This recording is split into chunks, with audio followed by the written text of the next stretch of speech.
I recently came across one of the best nuggets of dating advice I had ever read, ever, We will be the judge of that. and I really wanted to share it with you guys. It's from a private Facebook group that I'm in, so I'm going to keep the author anonymous, but what she said really resonated with me and validated kind of my current approach to dating that I had been doubting a little bit recently. All right, let's hear it. I also think this advice could apply to a lot of other things outside of dating and outside of dating for women, probably to anyone in their 20s too. So I just wanted to read it to you guys. The question is, women in their 40s and 50s, what's the biggest piece of dating advice you can give to women in their 20s? Stop trying to date to get married. Oh my God! You can't make this up, man. It's this perpetual culture of let's just waste our entire youth. Let's just leave important things like marriage and kids to when we're older and less desirable. It is the same damn story. I think I read somewhere that they're predicting that 45% of all women in the US by 2030 will be single. And it's because of advice like this, man. Date to have fun, date to get to know someone, but most of all, date to get to know yourself.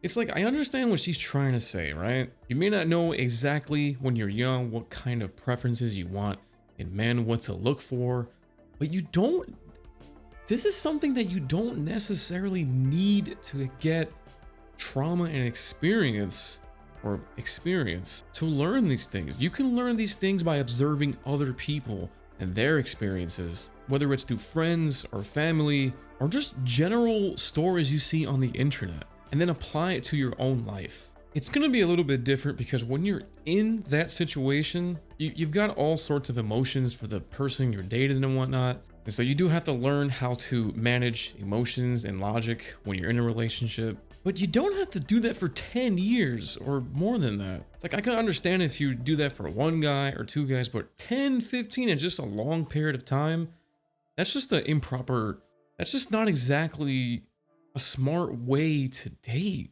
Create a big life for yourself. Go to therapy, heal your childhood wounds, have lovers, explore your sexuality.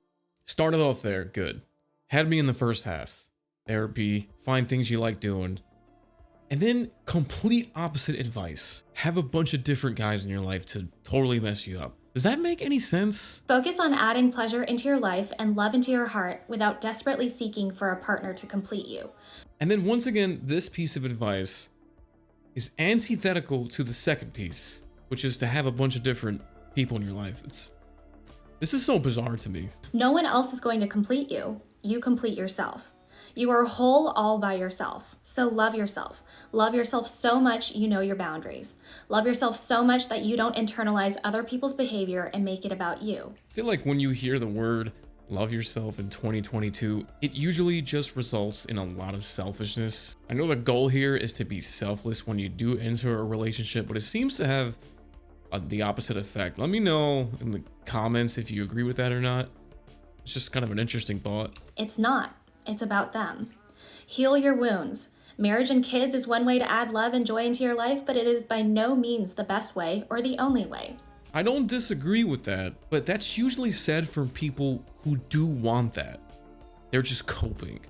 Stop trying to lock it down within 2 months or even 6. Life is long. Enjoy it. Life is not that long. Life is long when you're experiencing new things over a period of time. But once you stop experiencing new things and life becomes more of a daily routine, it flashes before your eyes. Meet different people. Codependency isn't love. Integrity is. Love yourself and choose someone who also loves themselves. Stop trying to save or fix or convince someone else. You are divine energy and pure love. Bruh, there's just something about women who give that advice and they say words like divine energy. Like, what does that even mean? It's just word jargon. Focus on connecting to the parts of yourself you are embarrassed or ashamed about.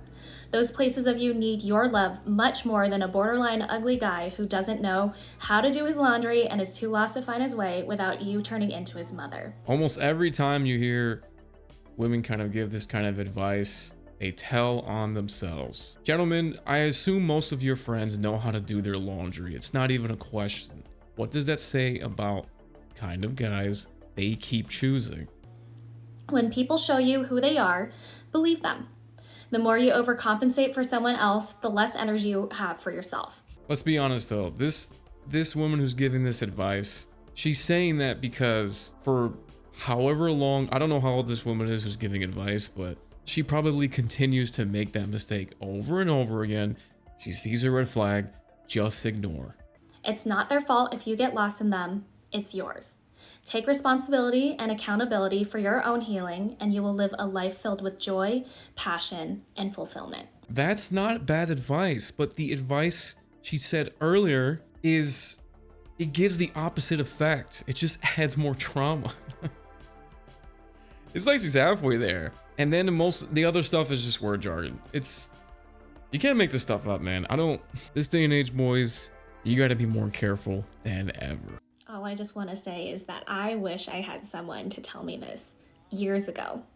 Years ago. Yeah, that's supposed to be your family, not exactly giving that advice, but instead saying date with intent when you're young.